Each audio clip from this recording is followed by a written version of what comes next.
तो नमस्कार। मैं आपके सामने एक सच्ची घटना लेकर आया हूँ जो आपके दिल को छू लेगी।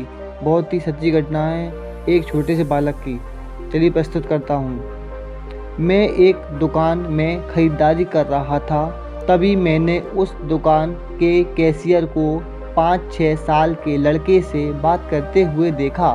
कैशियर बोला, माफ़ करना बेटा, लेकिन इस गुड़िया को खरीदने के लिए तुम्हारे पास पर्याप्त पैसे नहीं हैं। फिर उस छोटे लड़के ने मेरी ओर मुड़कर मुझसे पूछा, अंकल, क्या आपको भी यही लगता है कि मेरे पास पूरे पैसे नहीं हैं? मैंने उसके पैसे गिने और उससे कहा, हाँ बेटे, यह सच है कि तुम्हारे पास इस गुड़िया को खरीदने के लिए पूरे पैसे नहीं हैं। वह नन्हा सा लड़का अभी भी अपने हाथों में गुड़िया थामे हुए था। मुझसे रहा नहीं गया। इसके बाद मैंने उसके पास जाकर उससे पूछा कि यह गुड़िया वह किसे देना चाहता है। इस पर उसने उत्तर दिया कि यह वो गुड़िया है जो उसकी बहन को बहुत प्यारी है और वह इसे उसके जन्मदिन के लिए उपहार में देना चाहता है। यह गुड़िया पहले मुझे मेरी माँ को देना है, जो बाद में जाकर मेरी बहन को दे देंगी। यह कहते कहते उसकी आंखें नम हो आईं। मेरी बहन भगवान के घर गई और मेरे पापा कहते हैं कि मेरी मम्मी भी जल्दी ही भगवान से मिलने जाने वाली हैं।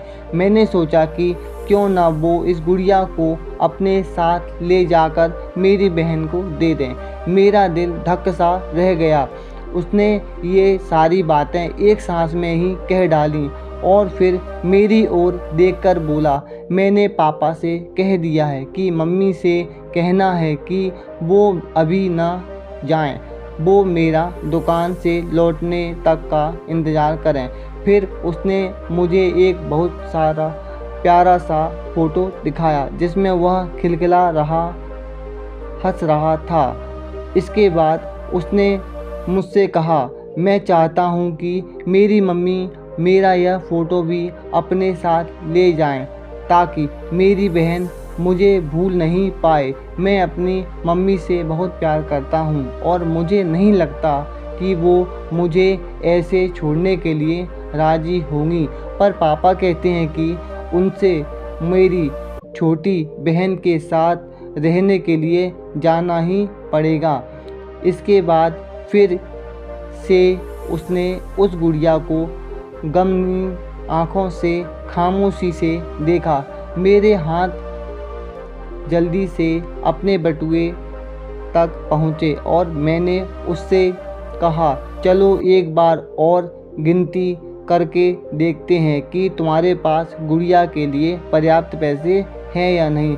उसने कहा, ठीक है, पर मुझे लगता है मेरे पास पूरे पैसे हैं। इसके बाद मैंने उससे नज़रें बचाकर कुछ पैसे उसमें जोड़ दिए और फिर हमने उन्हें गिनना शुरू किया। ये पैसे उसकी गुड़िया के लिए काफ़ी थे। यही नहीं, कुछ पैसे अतिरिक्त भी बच गए। नन्हे से लड़के ने कहा, भगवान का लाख लाख शुक्र है मुझे इतने सारे पैसे देने के लिए।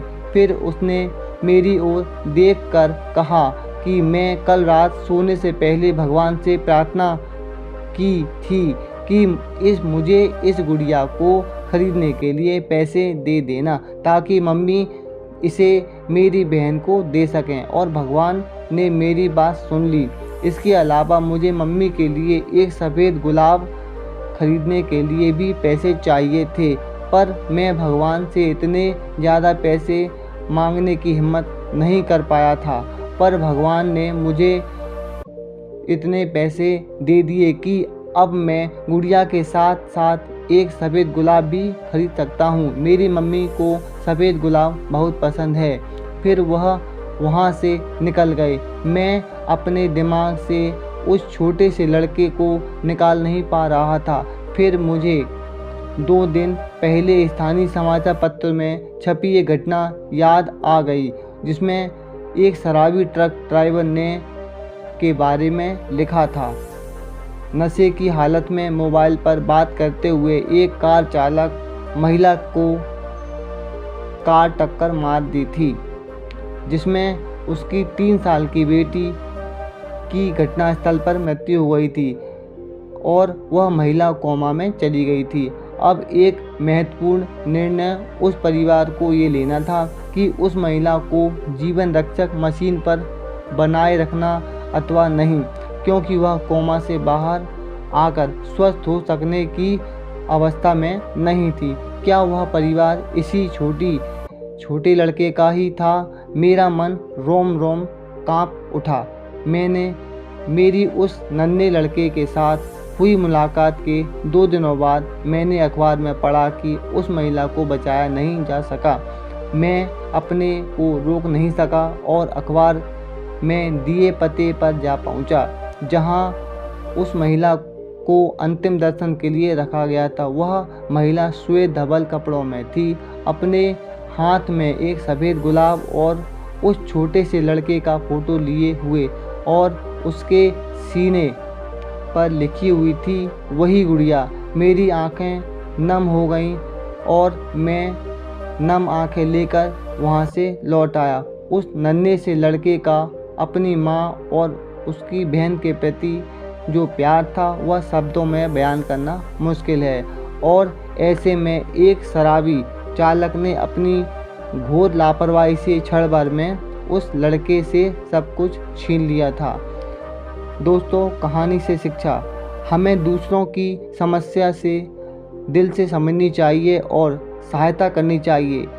वो कोई बच्चा हो या वयस्क इंसान, पैसों का घमंड नहीं करना चाहिए। दोस्तों, ये वीडियो आपको कैसा लगा बताइएगा ज़रूर, जिससे मैं अपनी गलतियों को सुधार सकूं। आपका सपोर्ट मेरे लिए ज़रूरी है। सब्सक्राइब करें, लाइक और शेयर ज़रूर करिएगा। आने वाले नए वीडियो में आपसे फिर मिलूँगा। धन्यवाद।